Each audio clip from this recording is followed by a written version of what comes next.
Imagine someone takes a handful of heavy rocks directly out of a blazing fire.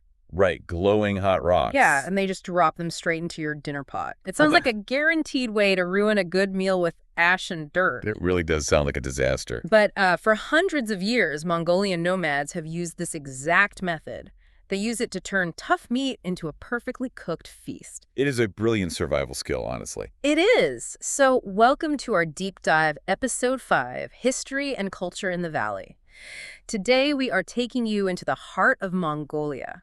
We are exploring the rich history and nomadic traditions found in Day 9 and Day 10 of our journey. Yes, we are going to explore a landscape that completely shaped human history. Exactly. You will hear about riding horses near a deep canyon waterfall and cooking food with those hot stones you mentioned. Plus walking through the ruins of an ancient world capital. Right, and listening to a style of traditional music that honestly just sounds like magic. Okay, let's unpack this. We begin our deep dive out in nature at the true birthplace of Mongolian civilization. We are heading into the Orkhon Valley. The Orkhon Valley is actually a UNESCO World Heritage Site. And to put that simply for you, UNESCO is an international group. They identify places of extreme value to all of humanity. Right, so when they protect an area, it means the history there is just too important to lose. And this valley is globally important. Yeah, when you look at the landscape, it is really easy to see why people gathered here. It is this massive, beautiful, bright green valley. And running right down the middle of it is the Orkhon River. Right. And this is not just a small stream. The river is over 1,100 kilometers long. It is massive. It is. It begins high up in the snowy mountains, gathering freezing water and bringing it down to the lower plains. For the people of Mongolia, they consider it the mother river of their country. What's fascinating here is the absolute necessity of that water. Oh, definitely. Because if you look at the larger geography of Mongolia, a lot of the land is very dry. It is a harsh environment. So, in a dry landscape, a long, deep river is the ultimate source of life. Exactly. This is why every great nomadic empire throughout history chose to build their center right here in this specific valley. You know, I always think of the Orkhon River like the Nile River in Egypt. Oh, that is a great comparison. Yeah, because the Nile gave water to the desert, right? And that water allowed the ancient Egyptians to build a massive civilization. And the Orkhon River did the exact same thing for the nomadic empires. Right, the logic is just so simple. The river brings water, the water grows thick green grass, and the grass feeds massive herds of horses and sheep. And those animals give the nomads the power to build an empire. That is the perfect way to understand it. Without the river, there is no grass. Right. And without grass, no horses. And without horses, there is no Mongol Empire. And the people who lived here centuries ago, they left beautiful marks on this land. They really did. As you walk through the green grass near the deep canyon where the Orkhon waterfall drops crashing down into the rocks, you find these ancient stone monuments. The history is just standing right there in the open air. You can see the Orkhon inscriptions, which are huge stones with ancient writing on them. And you also find what are called deer stones. Oh, I love those. These are tall blocks of stone standing straight up in the grass. Yeah, they are actually ancient tombs, built to honor noble people who died long ago. And they get their name from the beautiful carvings on the stone, right? Exactly. The rocks are covered in carvings of flying deer. Which is such a beautiful image. In their ancient culture, deer are seen as very lucky, sacred animals. Yes, they believe these flying deer carry the spirits of the dead safely up to the sky. Wow.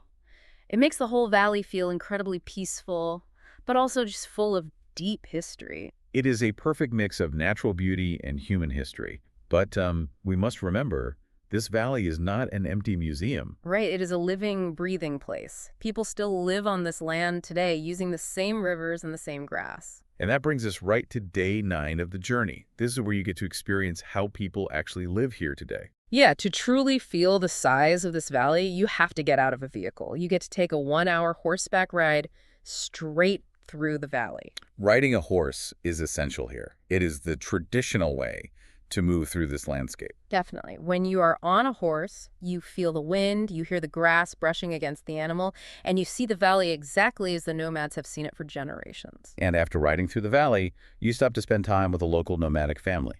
This is a real cultural exchange. You are invited into their world, and they make a traditional Mongolian barbecue for you. Right, which is called korkog. Yeah, korkog. And the cooking process is just amazing to watch. It is a brilliant piece of ancient cooking technology. It reveals so much about how nomads survive and thrive while constantly moving. So here is how they do it.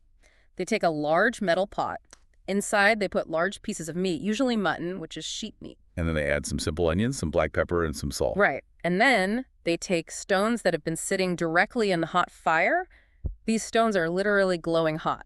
And they place those extremely hot stones inside the metal pot, right on top of the raw meat and vegetables. Okay, wait. They put rocks directly into the food. Doesn't that make the meal dirty, like full of dirt and ash? Well, it sounds like it would. But no, the food comes out perfectly clean. Really? How? They're very careful about the stones they choose. They select smooth, hard stones from the river. Oh, I see. These specific rocks do not break apart easily when they get hot. And of course, the stones are clean before they ever go into the fire. Okay, so the stones are clean, but why cook this way? I mean, why put the heat source inside the pot? Well, when you drop a 500-degree stone into a pot full of meat and onions, the moisture inside the food instantly turns into steam. Oh, wow. Yeah, and then they close the lid of the metal pot very tight.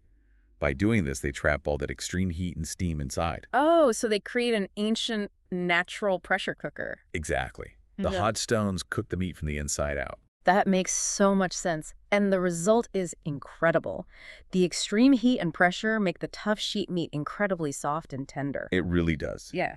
And if you are someone who usually does not like mutton because it has a strong smell, this cooking method actually removes that strong sheep smell. Yeah, it just leaves behind a rich, sealed-in flavor. But the real genius of korkog is the freedom it gives the cook. What do you mean? Think about the daily life of a nomad. They're always moving, always outside working with their animals. They cannot stand in a kitchen stirring a pot over a stove for hours. Right, they're too busy. Exactly. By using the hot stones in a sealed pot, they create an oven that cooks itself. They can leave the pot safely on the ground, go out into the valley to work with their horses, and when they come back, dinner is perfectly ready.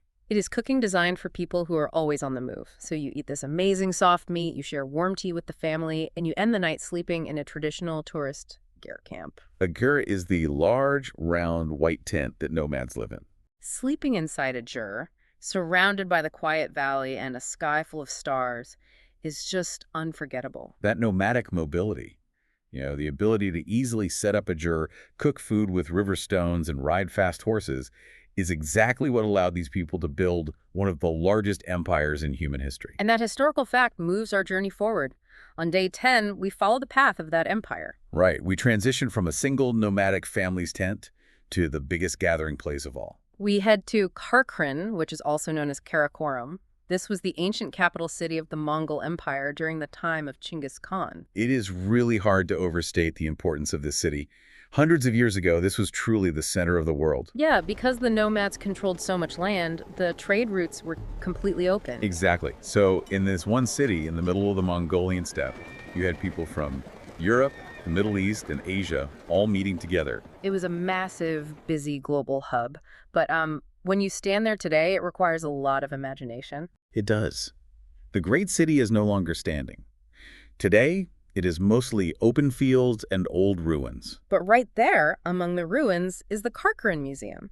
And this museum brings the ancient city back to life by showing you the objects they have dug out of the ground. The museum is filled with incredible artifacts that show how wealthy and complex this society was. There is one detail in the museum that really stands out to me. They have a display of giant, traditional Mongolian boots. Oh yes, the boots. The cultural rule around these boots is fascinating.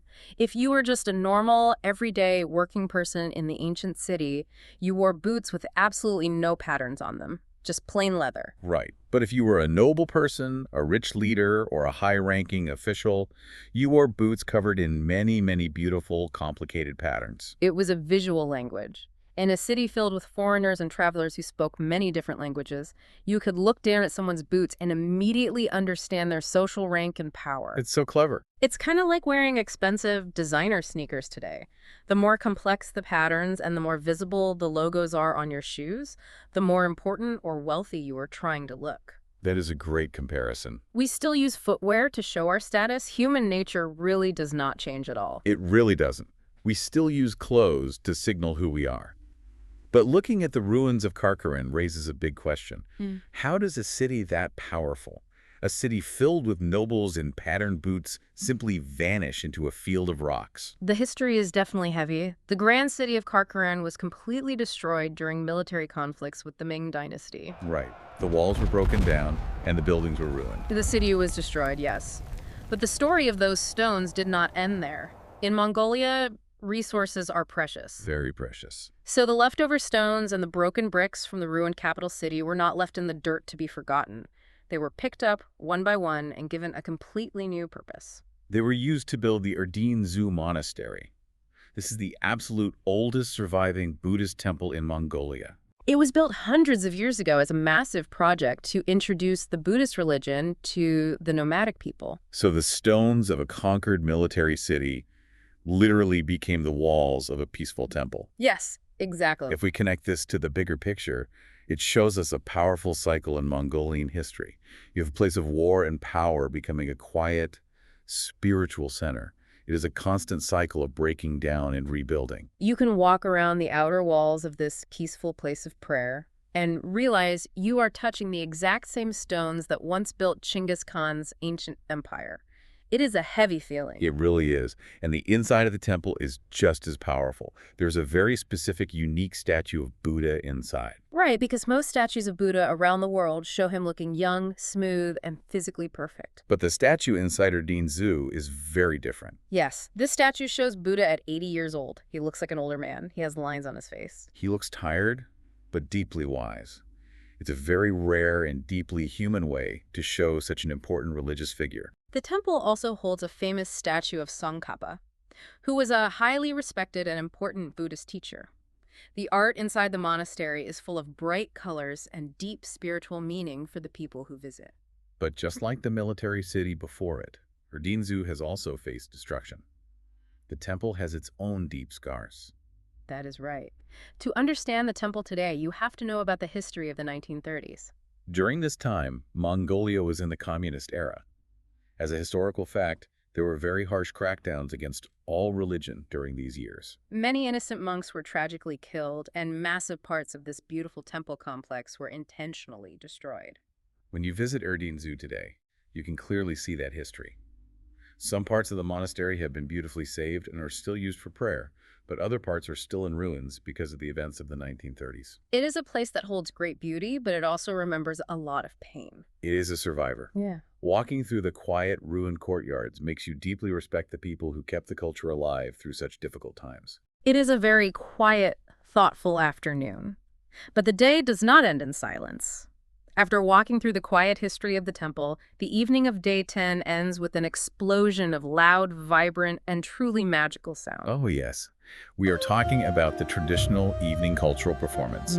This is where all the history and nature we have discussed over the last 2 days comes alive through art. The performance is incredible. You see traditional Mongolian dances with bright, energetic costumes, and you get to hear the most famous traditional instrument, the Morin Kur. In English, it is called the horsehead fiddle. Right. It is a large string instrument. You hold it up and play it with a bow, kind of like a cello, but the top of the wooden instrument is beautifully carved to look exactly like the head of a horse. It produces this deep, rich, emotional sound. The horsehead fiddle is beautiful, but the most surprising part of the performance is something created purely by the human body. The throat singing. Yes.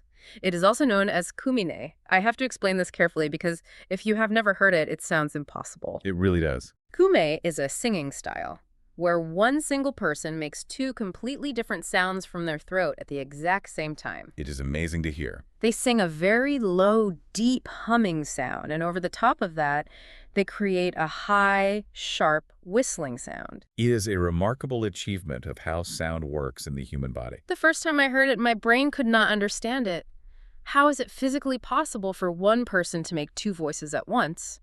I was looking around the room to see if someone else was whistling from behind a curtain. I know, it truly sounds like a magic trick. Right. But it is actually a display of intense physical skill and deep muscle control. Wow. It takes years of daily practice to master. To understand how it works, think of your mouth like the wooden body of an acoustic guitar. Okay, an acoustic guitar. When you play a guitar, the string makes the vibration, but the hollow wooden body of the guitar gives the sound its deep tone. In throat singing, the singer's vocal cords act like the heavy string, creating a low, constant hum. Right, I follow you. But then, the singer changes the exact shape of their throat, their tongue, and their lips. By changing the shape of their mouth, they trap the air and force a second higher pitch to bounce out. Oh, wow. Yeah, they're using their head as an echo chamber. So they're literally playing their own skull like a musical instrument. That is amazing. And the reason they learned to sing this way goes right back to the Orkhon Valley where we started. Exactly. Throat singing was not invented in a quiet room. It was created out in the open to imitate the sounds of nature. Ah, I love that. The low, deep humming sounds mimic the strong winds blowing endlessly across the open grass of the steppe, and the high, sharp whistling sounds imitate the fast water flowing in the rivers, like the Orkhon River, or the sound of birds flying high over the mountains. The music is a mirror of the landscape. When you sit in that room and listen to throat singing, you are quite literally listening to the sound of the Mongolian earth. It brings everything full circle. We started our deep dive looking at the Mother River and the quiet valleys, and we end by hearing the exact sounds of those rivers and winds brought to life by the human voice. It is the absolute perfect way to wrap up days 9 and 10 of this journey. So let's do a quick summary of what we have explored today. Sounds good. We started at the Mother River, the Orkhon, the water that grew the grass that fueled ancient empires. We learned how nomadic families use red-hot river stones to create an internal pressure cooker, making perfect sheep meat while they work outside. And then we walked through the grand ruins of Karkaran, a city that once connected the entire world. Right, and saw how its broken stones were saved and rebuilt into the walls of the beautiful Erdene Zoo temple. And finally, we experienced the pure skill and magic of throat singing, a human voice echoing the wind and the water. This deep dive shows us a world where history is not trapped in a dry book. It is alive in the hot food, the rebuilt temple walls, and the songs. It reminds us how deeply humans can connect to their harsh, beautiful environment. As we finish today's deep dive, I want to leave you with a thought to ponder. Think about all the stones we talked about today. The stones are such a big theme here. They really are. We talked about the hot river stones that are dropped into the pot to cook the traditional Mongolian barbecue, giving the nomadic people strength and survival. And we talked about the broken stones of our ruined, defeated military city that were carefully picked up to build the walls of a peaceful, lasting temple. In Mongolia, the earth itself, the very stones on the ground, gives people their food and builds their history. It makes you look at your own life. What stones are you using to build your own history? Are you taking the hard, broken pieces of your past experiences and using them to build something peaceful and lasting? Take some time to think about that. Thank you so much for joining us. This has been another great deep dive into the fascinating world of Mongolia. Keep exploring, keep asking questions, and keep learning. Goodbye for now.